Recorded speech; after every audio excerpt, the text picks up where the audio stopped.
l'appel de l'ex-vice-président congolais Jean-Pierre Bemba, sa défense a annoncé ce lundi son intention de faire appel du verdict de la CPI.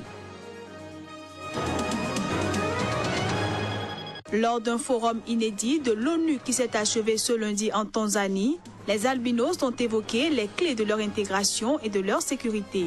Vous aurez la substance dans cette édition. Enfin, au Ghana, une semaine après le décès d'au moins 10 personnes à cause des pluies torrentielles, les intempéries continuent notamment dans la capitale Accra.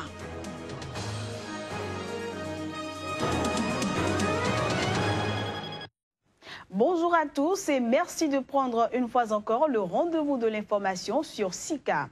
L'ex-première dame ivoirienne Simone Gbagbo a catégoriquement nié ce lundi avoir été en contact avec des escadrons de la mort lors de la reprise à Abidjan de son procès pour crime contre l'humanité après une semaine de suspension.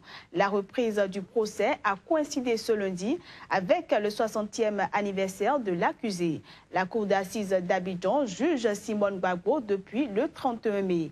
Elle est citée, selon l'accusation, pour son implication dans des tirs d'obus sur le marché d'Abobo, un quartier favorable à Alassane Ouattara, le rival de son mari à la présidentielle de novembre 2010.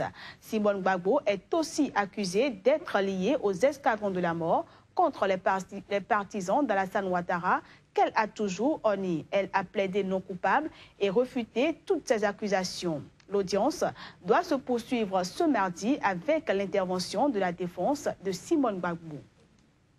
Rebondissement dans le procès Jean-Pierre Bemba à la Cour pénale internationale. La défense de l'ex-vice-président congolais a annoncé ce lundi son intention de faire appel du verdict de la Cour. C'était à quelques heures du prononcé de la peine. Notons qu'il a été reconnu coupable de crimes de guerre et crimes contre l'humanité. C'est en sa qualité de chef militaire que Jean-Pierre Bemba a été déclaré coupable le 21 mars de la vague de meurtres et de viols commis par sa milice entre octobre 2002 et mars 2003 en Centrafrique. Alors que la procureure a requis 25 ans de prison au minimum, les juges de la Cour pénale internationale prononceront ce mardi après-midi la peine finale retenue à son encontre. Il sera la personnalité la plus haute placée à être condamnée par la Cour pénale internationale jusqu'à présent. Au Burundi, le président Pierre Nkurunziza a tenu un meeting politique ce week-end en marge d'un congrès extraordinaire de son parti, le CNDD-FDD. Un rassemblement au cours duquel il a assuré que Dieu est du côté du parti au pouvoir, malgré la crise politique que traverse le pays. Une crise qui, on se souvient, a commencé lorsqu'il a décidé de se présenter pour un troisième mandat. Reportage. Des hommes se sont levés et ont affirmé devant le monde entier qu'il n'y aurait pas d'élection au Burundi. Mais toi qui es le Dieu toujours plus fort, à qui nous avons donné la première place dans notre parti CNDD-FDD, nous te remercions parce que tu as été avec nous, tu as été à nos côtés.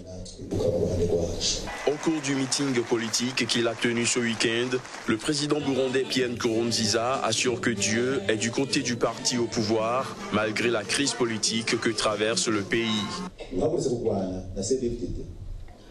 Si quelqu'un se lève pour combattre le CNDD-FDD, il ne se bat pas avec nous.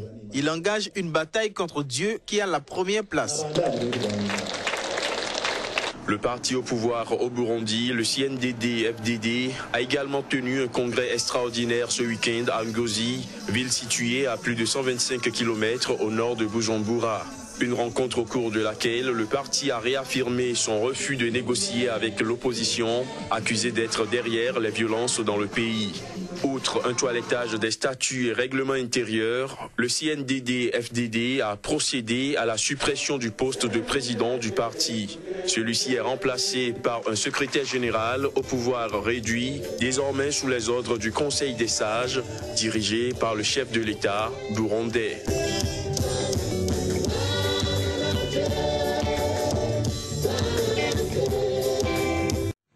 En Centrafrique, des tirs ont provoqué ce lundi à Bangui la fuite de centaines de personnes lors d'une opération attribuée aux forces nationales et internationales après une prise d'otage de plusieurs policiers. Cette idame lourde et légère dans le secteur du quartier musulman du PK5 et ses alentours ont fait fuir dans l'après-midi des centaines d'habitants des quartiers des 3e et 5e arrondissements vers d'autres quartiers de Bangui. Ils auraient fait 3 morts selon une source policière.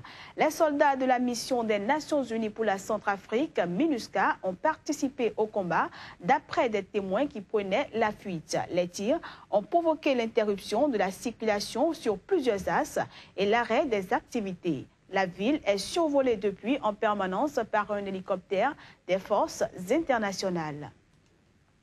Au Nigeria, le président Muhammadu Buhari est arrivé ce dimanche à Abuja, et ce, après avoir passé 13 jours à Londres pour être soigné d'une otite. Les détails. Retour au bercail pour le président nigérian Muhammadu Buhari. Ce dernier est arrivé à Abuja ce dimanche après un séjour de 2 semaines à Londres pour raison de santé.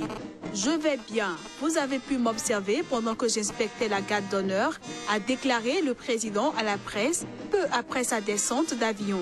La présidence nigériane a toujours été très réticente à communiquer sur les maladies des chefs d'État et ce séjour prolongé a inquiété la population dans une période difficile pour le pays, tant sur le point de vue économique que sécuritaire.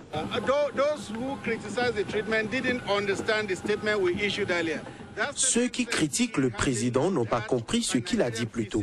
Il dit qu'il se faisait examiner par des médecins nigérians, mais comme il passait ses vacances à l'étranger, les experts ont pu l'examiner là-bas aussi. Ce n'est pas comme s'il n'avait pas été traité dans le pays. Il a été bien traité, mais comme il est parti en vacances, les médecins et les experts ont pu l'examiner de nouveau.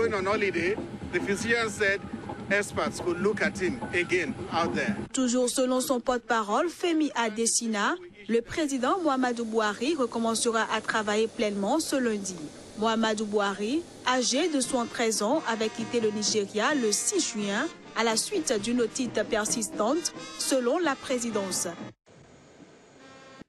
On en vient à présent aux albinos d'Afrique qui ont évoqué les clés de leur intégration et de leur sécurité, notamment l'organisation d'un concours de Miss et Mister Albinos, la construction des tombes en béton ou des condamnations exemplaires pour les meurtres rituels à leur encontre.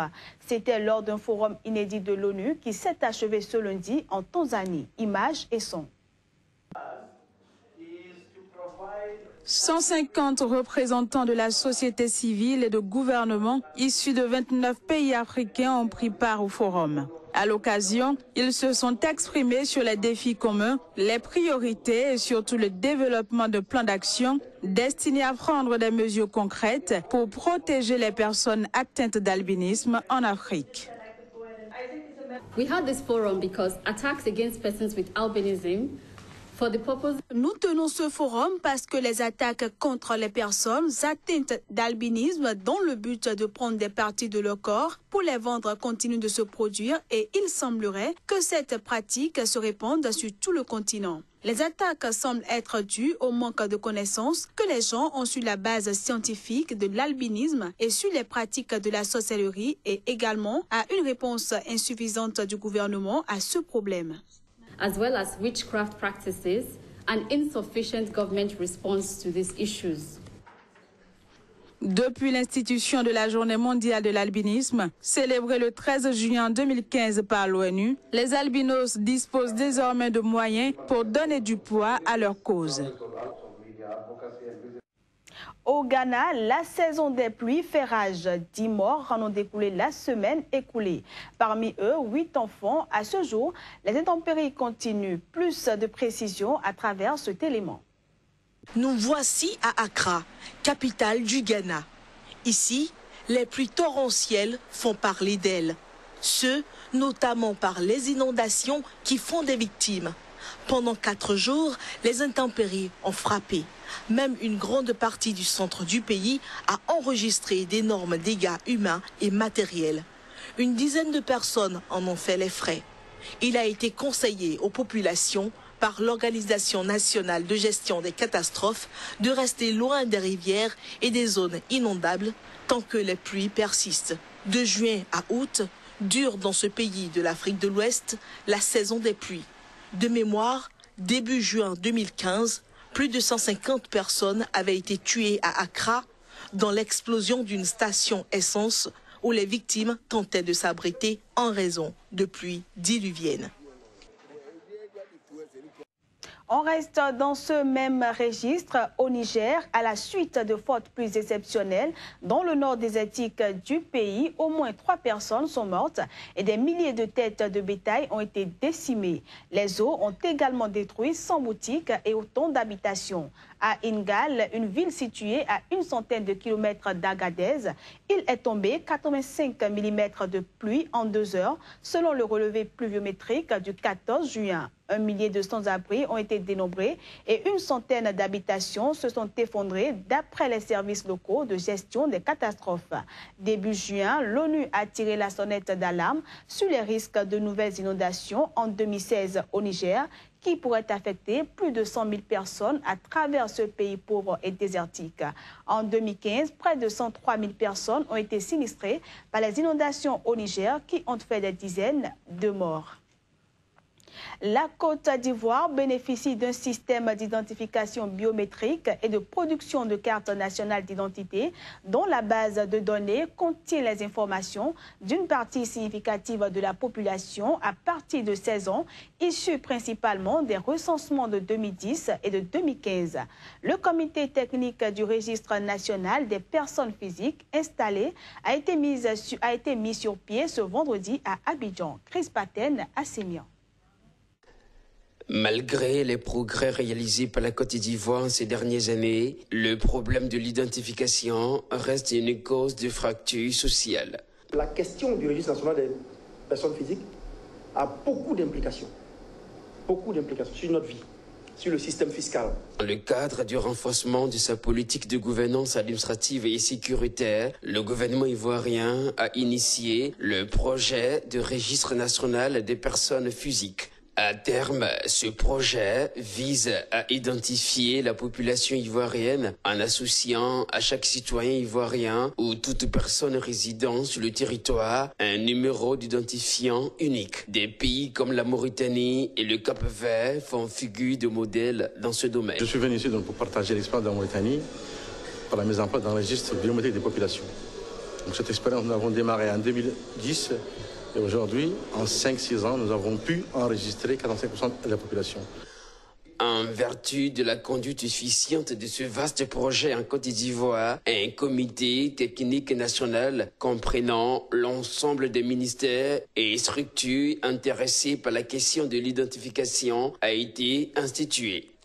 Comité qui a la lourde charge de sortir un outil performant pour la Côte d'Ivoire et d'ici 2019, nous pensons que cet outil-là sera en place pour le bonheur de tous les Ivoiriens.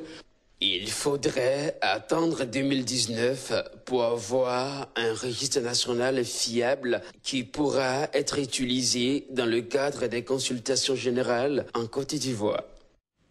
Et voilà, mesdames, messieurs, ce sera tout pour cette édition que nous vous remercions d'avoir suivi.